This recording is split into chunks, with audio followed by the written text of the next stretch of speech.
Դուք դիտում եք հրապարակումը, բարև ձեզ։ Թե ինչ ենք պատմելու այս հաղորդմանը, նախ կարճ մի քանի տողով։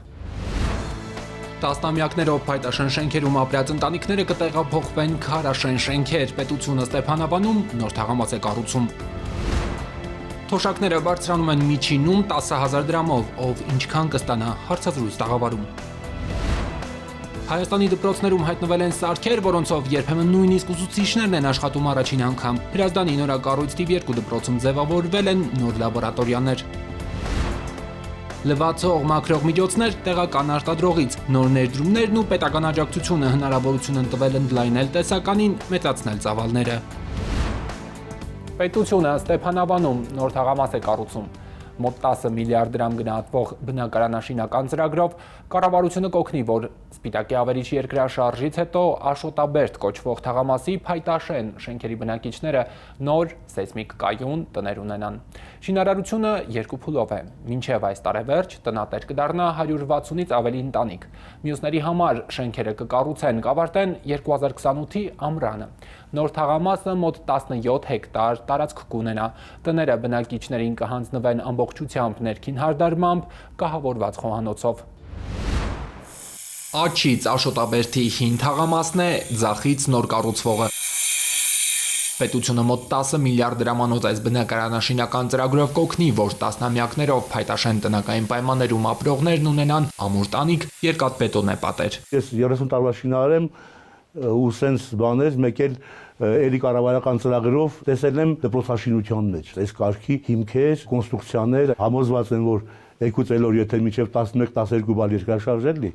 այս արկասը չի փլվելու, ստեղ որևէ մեկի քիթ չի առնելու։ Աշոտաբերդի 24 բազմաբնակարան փայտյա շենքերը կառուցվեցին Սպիտակի ավերիչ երկրաշարժից հետո։ Այստեղ ապրելու տեղ ստացավ 296 ընտանիք։ Թեև շենքերի համար նախատեսված էր 25 տարվա շահագործման ժամկետ, բայց արդեն 37 տարի բնակիչների բնակության հասցեն այդպես էլ չի փոխվել։ Նոր թաղամասի շինարարության մեկնարկը տրվեց 2024-ի օգոստոսից։ Շինարարությունը իրականացնում են 2 փուլով։ Առաջին փուլում նախատեսված է քանդել 5 գոյություն ունեցող փայտե շենքերը եւ տեղում կառուցել 8 նոր եռահարկ շենքեր։ Առաջին փուլով տուն կստանա 164 ընտանիք, եւս 144-ը երկրորդ փուլով։ Ընդհանուր թաղամասը փռվում է մոտ 17 հեկտար տարածքի վրա, կառուցապատվող ամբողջ տարածքը կբարեկարգվի։ Կանաչապատ տարածքներ, ծառեր, զրուցարաններ, մանկական խաղարապարակներ, ֆուտբոլի դաշտ նաև։ Ընդհանուր ծրագրի ավարտը նախատեսված է 28 թվականի երկրորդ կիսամյակում։ Նոր կառուցվող այս թաղամասը Ստեփանավանում արդեն էլիտար են անվանում։ Մոտեցնող ճանապարհներն ասֆալտապատվելու են, արտաքին հարդարումն անելու են ֆիբրոցեմենտե գունավոր սալերով։ Շենքերը կունենան վերելակներ։ Հայաստանում ընդունված էր մինչև 5 հարկը այն խորհրդային ժամանակ, հետո 4 հարկը դարձավ չափանիշը, որ 4 հարկ եւ ավելի պետք է ունենա վերելակ, բայց փաստորեն ստեղ 3 հարկ եւ վերելակ հատուկ այդ բանը թեկահարտակել ասարկում։ Բնակարանները շահագործման կհանձնվեն ներքին հարդարմամբ, կահավորված անհանգույցներով եւ խոհանոցի կահույքով։ Տարածքում կլինի ոռոգման համակարգ, թաղամասը կգազիֆիկացվի։ Առանձին ջրամատակարարման, ջրահեռացման բոլոր կոմունիկացիոն նախագծերը կան, շինարարության ընթացքում են, բոլոր աշխատանքները զուգահեռ արվում են։ Ստեփանավանի նորակառույց դպրոցի շենքը նոր կառուցվող թաղամասին կից է։ Քաղաքաշինական տարբեր ծրագրերով ստեղծվում է ներդաշնակ միջավայր։ Առաջին փուլով կառուցվող այս տներում բնակարանամուտի կենացներ կհնչեն 2026-ի աշնանը։ Կառավարությունը միջինում 10,000 դրամով կբարձրացնի թոշակները, թեմայի մասին ենք խոսելու տաղավարում, այստեղ է աշխատանքի եւ սոցիալական հարցերի նախարարության կենսաթոշակային ապահովության եւ այլ դրամական վճարների վարչության պետը։ Տիկին Գալստյան, փաստորեն միջինում 10,000 դրամ, ով որքան է ստանալու այսուհետև։ Կախված կենսաթոշակի տեսակից, հետեւաբար եւ հաշվարկման բանաձևից բարձրացումները տարբեր կերպ կլինեն։ Կան որոշակի տեսակներ կենսաթոշակի, որոնք կավելանան ճիշտ 10,000 դրամով։ Այս ամենամեծ խումբն է։ Սա ամենամեծ խումբն է։ Բացի զինվորական կենսաթոշակներից, մնացած կենսաթոշակները եւ ծերության, հաշմանդամության, կերակրողին կորցնելու դեպքում նպաստները կբարձրանան առնվազն 10,000 դրամով։ Զինվորականների դեպքում արդեն Զինվորականների դեպքում որտեղ բանաձևի հաշվարկը շատ այլ է, դրա համար այստեղ չենք կարող միանշանակ ասել։ Եկեք անդրադառնանք 10,000-ներին, հետո նաև առանձին կանդրադառնանք զինվորական կենսաթոշակներին։ Ուրեմն մենք ունենք 6 տեսակի աշխատանքային կենսաթոշակներ։ Ամենամեծ խումբը դրանք տարիքային աշխատանքային կենսաթոշակի շահառուներն են, 300,000-ից ավել, նրանց կենսաթոշակները կավելանան 10,000 դրամով։ Այսպես բազայինը հաշվարկվելու է 46,000-ի հիմքով։ Այդ բարձրացումը, տեսեք, մինչև 14 տարվա ստաժ ունեցողներինը այդ բարձրացումը կկատարվի կիրականանա ի հաշիվ նվազագույն կենսաթոշակի չափի բարձրացման, որովհետև այսօր մինչև 14 տարվա ստաժ ունեցողները հիշեցնեմ, որ կենսաթոշակի իրավունք տվող ստաժը դա 10 տարին է։ Եթե հաշվի առնենք, որ այսօր ունենք կենսաթոշակառուներ, ում կենսաթոշակ է նշանակվել, ենթադրենք 2000 մինչև 10 թվականը, երբ որ պահանջվող ստաժը 5 տարիներ, այսինքն մենք ունենք նաև 5 տարով կենսաթոշակառու, հա։ Նրանց բոլորի կենսաթոշակների չափերը, եթե հաշվում ենք բանաձևով, ստացվում է 36,000-ից ցածր։ Հետևաբար, օրենքով սահմանված կարգով նրանց վճարում է ոչ թե հաշվարկված կենսաթոշակը, այլ 36,000 դրամը։ Օրենքն ասում է, եթե սահմանված կարգով հաշվարկված կենսաթոշակի չափը պակաս է նվազագույն կենսաթոշակի չափից, ապա վճարվում է 36,000 դրամ։ Ենթադրենք 5 տարվա աշխատանքային ստաժով կենսաթոշակը 28,000 դրամ է։ Ոչ թե 28,000 դրամն է վճարվում, այլ 36,000 դրամը։ Ուրեմն մինչև 14 տարվա ներառյալ 14 տարին, հա,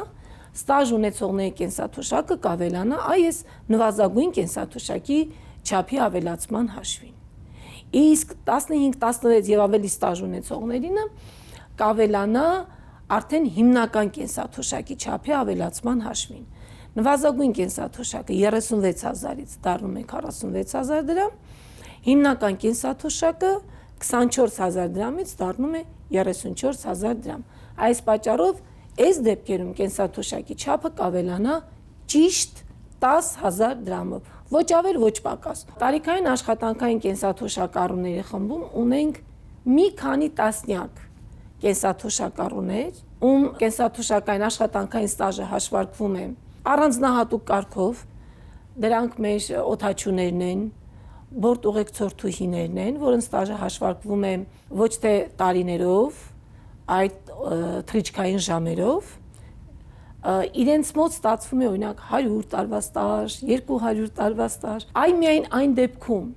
երբ որ իրենց կենսաթոշակ նշանակել են մինչև 14 թվականը, այսինքն մինչև այսօրվա բանաձևը ներդնելը, հա, եւ ունեն այդպես 118 տարվանից ավել ստաժ, հավատացեք, այդտեղ մի քանի տասնյակի մասին է խոսքը։ Նրանց կենսաթոշակները չեն ավելանա, որովհետև նրանց այնքան բարձր է, որ այս հաշվարկով, երբ որ ավելացնում ենք, ելի նախքին, ասենք 12 թվականին հաշվարկված չափից մնում են ավելի ցածր։ Բնականաբար կենսաթոշակի չափը չեն իջեցնելու։ Ամենաշատը ումն է բարձրանալու։ Դերևս ամենաշատը կբարձրանա ֆունկցիոնալության խորը աստիճանի սահմանափակումով, այն որ ասում ենք առաջին խմբի հաշմանդամություն ունեցող կենսաթոշակառուների կենսաթոշակը, որովհետև բանաձևի համաձայն նրանց հավելում է տրվում,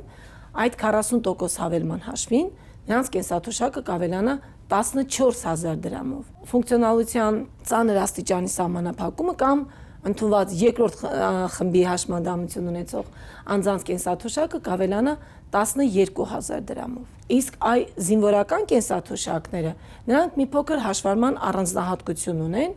համենայն դեպս նվազագույնը միջինը 8,500 դրամով մոտ կավելանա, այնտեղ կախված կլինի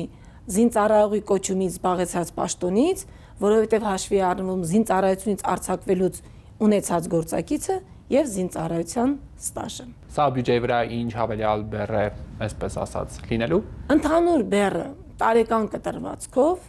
հաշվարկվել է 78 միլիարդ 800 միլիոն դրամ։ Երբ կստանան այդ բարձրացված շեմով թոշակները։ Կառավարության որոշումը ուժի մեջ է մտնում ապրիլի 1-ից, հետևաբար առաջին կենսաթոշակները բարձր արժեքներով կվճարվեն ապրիլի 1-ից։ Յուրաքանչյուր ամսվա կենսաթոշակը վճարվում է տվյալ ամսում։ Օրինակ մարտ ամսին մենք արդեն սկսել ենք վճարումները, վճարվում են մարտ ամսվա կենսաթոշակները։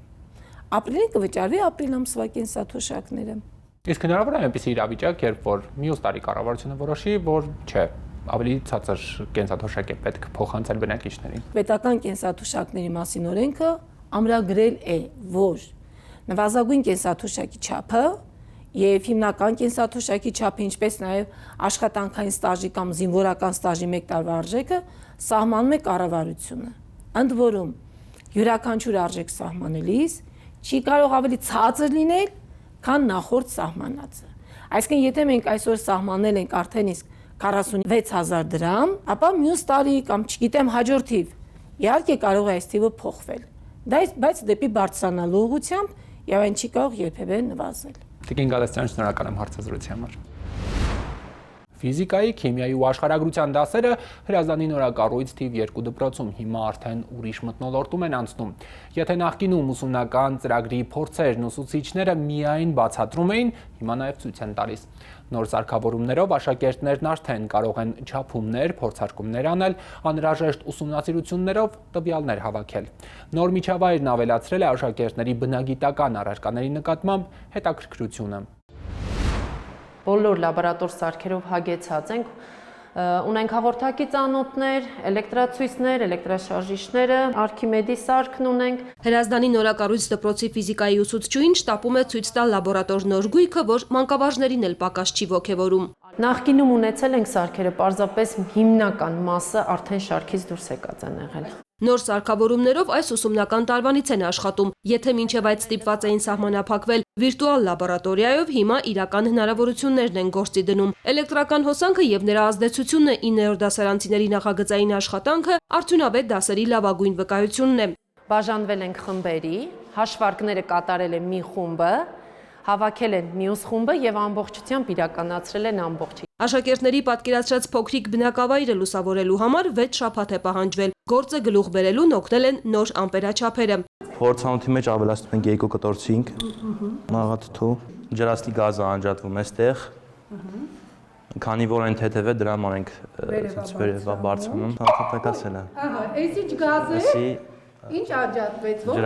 ջրաստի գազը։ Նոր հնարավորությունները բնագիտական առարկաների նկատմամբ նոր հետաքրքրություն են առաջացրել։ Ռազմիկը դեռ չի բարձրաձայնում ինչ մասնագիտություն է ընտրելու, բայց չի հերքում։ Այս դասերը կարևոր դեր ունեն։ Լաբորատորիայի բոլոր փորձերը մեզ օգնել են, որպեսզի մենք եւ սիրենք առարկաները եւ կողմնորոշվենք մեր մասնագիտությունը։ 3 դասընկերուհիներն էլ արդեն հստակ գիտեն, թե դպրոցից հետո որ բուղն են դիմելու։ Ապագա բժիշկներն առայժմ դպրոցի լաբորատոր հնարավորություններով են ամրապնդում գիտելիքները, փորձում են բանանի ԴՆԹ-ն անջատել։ Քանի որ քրոմոսոմը կազմված է ԴՆԹ-ից եւ սպիտակուցից, իսկ մեզ հարկավոր է ԴՆԹ-ն, որը գտնվում է քրոմոսոմի մեջ, հարկավոր է քայքայել սպիտակուցը, իսկ աղը օգնում է քայքայել սպիտակուցը։ Նոր սարքավորումների հնարավորությունները սակայն ստիպված են օգտագործել հին նյութերով, մինչև որ դպրոցը ձեռք կբերի նորերը։ Սարքավորումներից էլ ինքնուրույն են փորձում գլուխ հանել, ուսուցիչները դեռ չեն վերապատրաստվել։ Գնալու ենք շուտով վերապատրաստման, ամեն ինչ մեզ ներկայացնելու են, փուլերով են անում վերապատրաստումը, շուտով մեր հերթն է գալու, մենք էլ ենք գնալու, ամեն ինչ բացատրելու են նոր չափորոշիչ հետ կապված։ Մինչև ուսուցիչները սպասում են վերապատրաստման իրենց հերթին, սաները հանրապետական օլիմպիադայի են պատրաստվում։ Նոր հնարավորություններով դպրոցում Անին ու Էրիկը նոր իմացություններով են զինվում։ Օրինակ, ինչ կապ կա Հայոց Այբուբենի ու Մենդելևի Աղուսյակի միջև։ Ոտառը Հայոց Այբուբենում 24-րդն է։ Ս-տառը 29։ Կ-տառը այստեղ 15-րդը եւ ի-տառը 11-ը։ Ընդհանուր կազմում է 79, դրանք համոզվենք։ Ոսկի տարի կարգաթիվը այստեղ 79 է։ Իսկ աշխարհագրության դասարանում օթերևութաբանության մինի կայանն է աշակերտներին գրավում։ Սարքի շարժիչ ուժը դպրոցի տանիքում է, դասարանում մոնիտորի օգնությամբ հետևում են եղանակային փոփոխություններին։ Եթե նախկինում երեխաներին տանում ենք մեր մարզային օթերևութաբանական կայան, այսօր արդեն այդ հնարավորությունը մեր դպրոցում կա։ Տարբեր քարտեզներից մինչև օգտակար հանածոների տեսակներ, առարկային անհրաժեշտ բոլոր հնարավորությունները կան։ Այս կամ այն բնագիտական առարկայի նկատմամբ աշակերտների հետաքրքրությունն ավելացնելու համար ջանք չեն խնայում, նոր գույքի հետ ստացած փոքրիկ ակվարիումն են անգամ օգտագործում, ձկներին էլ երեխաներն են խնամում։ Անհրաժեշտ գույքով զինվելուց հետո հատուկ ակտիվությամբ են անցնում նաև ֆիզկուլտուրայի դասերը։ Տարիներ շարունակ դպրոցը հնարավորություն չի ունեցել եւ առարկան մնացել է անտեսված։ Այնինչ դեռ 1 տարի առաջ ընդամենը թեորիա էր, այսօր նոր դպրոցում իրական գործնական աշխատանք է։ Հենց դա էլ աշակերտներին ստիպում է հատուկ ոգևորությամբ դպրոց շտապել։ 2 տասնամյակ առաջ շուկա մտնելով ընդամենը մի քանի արտադրատեսակով Նաշսադ ապրանքանիշի հիմա սպառողին է ներկայանում լայն տեսականիով։ Արտադրում են կենցաղային մաքրող եւ լվացող միջոցներ, նաեւ խնամքի։ Ընկերությունը պարբերաբար նոր ներդրումներ է անում ու ստանում պետությունից աջակցություն։ Մեծ աշխարհագրությամբ հումքեր են ներկրում առանց մաքսատուրքի։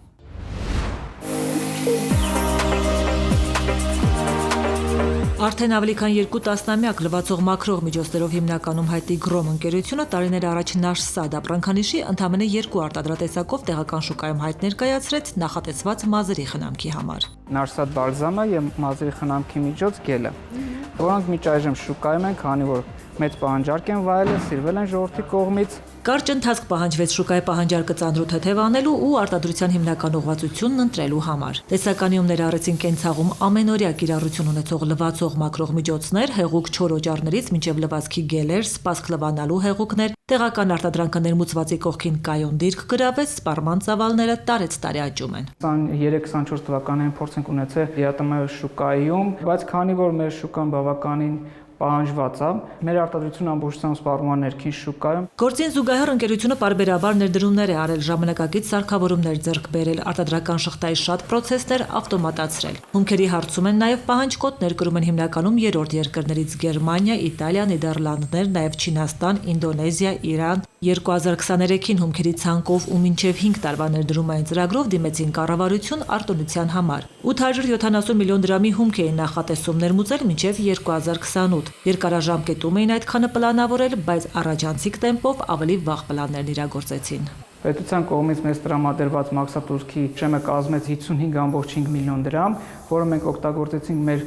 ֆիրմայի զարգացման համար, մենք պարբերաբար նոր սարքավորումներ ենք բերում, զարգանում է ֆիրման, աշխատատեղեր են ավելանում։ Ծրագրին դիմելիս 102 աշխատատեղ ունեին, 2 տարում ավելացրել են 13-ով, միջին աշխատավարձը 23-ի համեմատ աճել է 171%-ով, մինչև 2026-ի տարեվերջ պլանավորում են 7 նոր աշխատատեղ էլ բացել։ 23 թվականին մեր իրացման ցուցանիշը եղել է 2 միլիարդ, 25 թվականը ամփոփել ենք 3.4 միլիարդով, մեր համախառն եկամուտը աճել է 70%-ով։ Նոր արտադրատեսակներ են ամեն տարի ներկայացնում, բարելավում թողարկվողների որակը, շուկայում ավելի մրցունակ դառնում։ Զարգացման ընթացքից չշեղվելու համար ընկերությունը 2025-ին կրկին դիմել է կառավարություն մաքսատուրքի արտոնության համար։ Այս անգամ 1 տարի ժամկետով է հայտը հաստատվել, անհրաժեշտ հումքերի ցանկն ու ծավալն էլ անհամեմատ մեծ է նախորդից։ Կառավարությունը մեզ արտոնել է 2026 թվականի համար 4.6 միլիարդ դրամի հումք ներկրենք, մաքսատուրքից կազատվենք 260 միլիոն դրամ։ Ընկերությունը բացի Նաշսադից մոտ 10 այլ անուն ապրանքանիշերով են նաև խնամքի ու մաքրող լվացող միջոցներ թողարկում։ Տարիներ առաջ ձեռք են բերել նաև հոսքագծեր, որ իրենց անհրաժեշտ պլաստիկ կետարաների ու կափարիչների արտադրությունը կազմակերպեն տեղում։